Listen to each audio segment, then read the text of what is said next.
جذباتی لوگ ہیں جو یہ باتیں کر رہے ہیں کہ نماز سے تو مصیبت ٹلتی ہے، تو نبی کے سمجھ میں یہ بات کیوں نہیں آئی؟ آپ نے ایک سابق حکم دیتے کھڑے ہو باجماعت نماز پڑھو، تیر آئیں گے دیکھا جائے گا، شہید ہو جائیں کوئی مسئلہ نہیں، نماز پڑھ کے دعا مانگیں گے سب سیٹ ہو جائے گا۔ او بھائی اسباب یہ کہتے ہیں کہ تیر جب آتا ہے نا، گولی جب آتی ہے تو وہ نمازی اور روزے دار اور بے نمازی میں فرق نہیں کرتی۔ آپ نمازی کے یہاں رکھ کے بندوق چلائیں گے وہ بھی مرے گا، چرسی کے رکھ کے چلائیں گے وہ بھی مرے گا، یہ گراؤنڈ ریئلٹی ہے۔ اسی وجہ سے تو نبی نے حکم دیا کہ جب نماز میں سانپ نظر آئے تو نماز توڑ کے سانپ کو مار دو، یہ صحیح حدیث ہے۔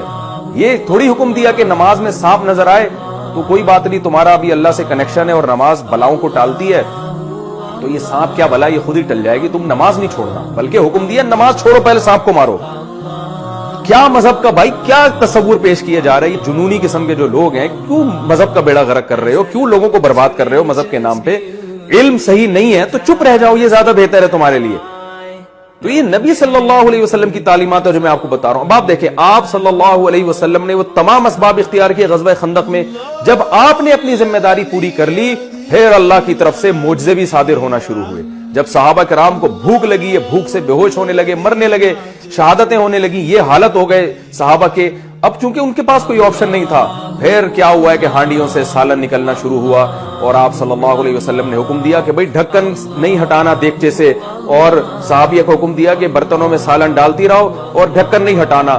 اتنا سا شوربہ تھا اور وہ سینکڑوں صحابہ کو کافی ہو گیا۔ اب اللہ کی طرف سے معجزے ہوئے ہیں، اب اللہ کی مدد آئی ہے۔ آپ اپنی ذمہ داری بھائی پوری کرو، چاہے وائرس کے بارے میں ہو، چاہے وہ کورونا وائرس کے بارے میں ہو، چاہے وہ صحت کے بارے میں ہو، چاہے وہ ڈیفنس کے بارے میں ہو، اپنی ذمہ داری آپ نے پوری احتیاطی تدابیر کرنی ہے۔ اس کے بعد پھر اوپر سے اللہ سے دعائیں مانگیں، مدد آئے گی۔ پیڑے کھانے کے بعد آپ دعا مانگو گے، مدد نہیں آتی اللہ تعالیٰ کی، مرواؤ گے آپ لوگوں کو۔ یہی ہو رہا ہے، آپ جو ہے نا اس طرح کی فضول قسم کی باتیں، جو بے روزگار کم بخت گھر میں پڑا ہوا ہے اس کو کہا جاتا ہے کہ جاؤ یار کچھ پڑھو لکھو کچھ کام کرو، نہیں جی، رزق تو اللہ کے ہاتھ میں۔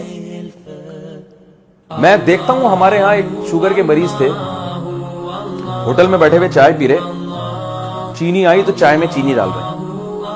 ایک آدمی نے ان کو کہا کہ حضرت آپ شوگر کے مریض ہو، چینی ڈال کے پی رہے ہو؟ انہوں نے کہا بھائی جان، موت زندگی اللہ کے ہاتھ میں، جب مارنا اللہ ہے، بچانے والا، بچانے والا کون ہے؟ اللہ ہے۔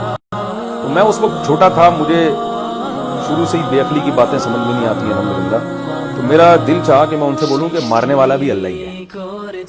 ایک بات کر رہے ہو کہ بچانے والی ذات اللہ کی ہے، تو کیا یہ جتنے لوگ جو مرتے ہیں یہ کس نے مارے ہوتے ہیں؟ گورنمنٹ نے مارے ہوتے ہیں؟ کس نے مارے ہوتے ہیں؟ اللہ ہی مار رہا ہوتا ہے سب کو۔ تو جو بچانے والا ہے وہ بھی اللہ ہے اور مارنے والا بھی اللہ ہے، اور اللہ کا قانون یہ ہے کہ جو کوشش کرتا ہے اکثر اس کو بچا لیا جاتا ہے، جو کوشش نہیں کرتا وہ اکثر مر جاتے ہیں۔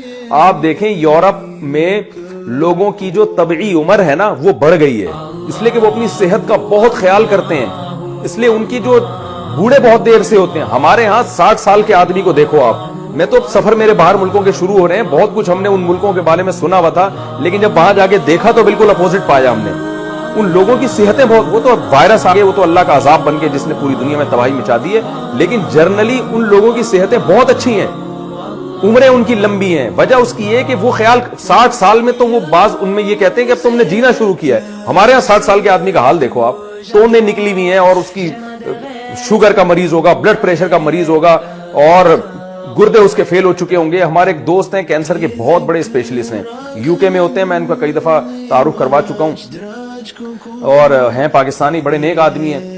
کہتے ہیں کہ مجھے کہنے لگے کہ یار مفتی صاحب پاکستان کے بارے میں رپورٹ یہ تھی کہ یہاں کینسر کے مریض بہت کم ہیں، اور یو ایس اے میں اور یو کے میں بہت زیادہ ہیں۔ کہہ رہے میں بڑا خوش ہوتا تھا کہ چلو ایک مرض تو ایسا ہے پاکستان میں جو بہت کم ہے اور دنیا میں زیادہ ہے۔ کہنے جب میں پاکستان آیا اور میں نے ہسپتالوں کا وزٹ کیا تو پتا چلا کہ یہاں کینسر کی بیماری بہت زیادہ ہے، صرف زیادہ نہیں بہت سے بھی زیادہ ہے۔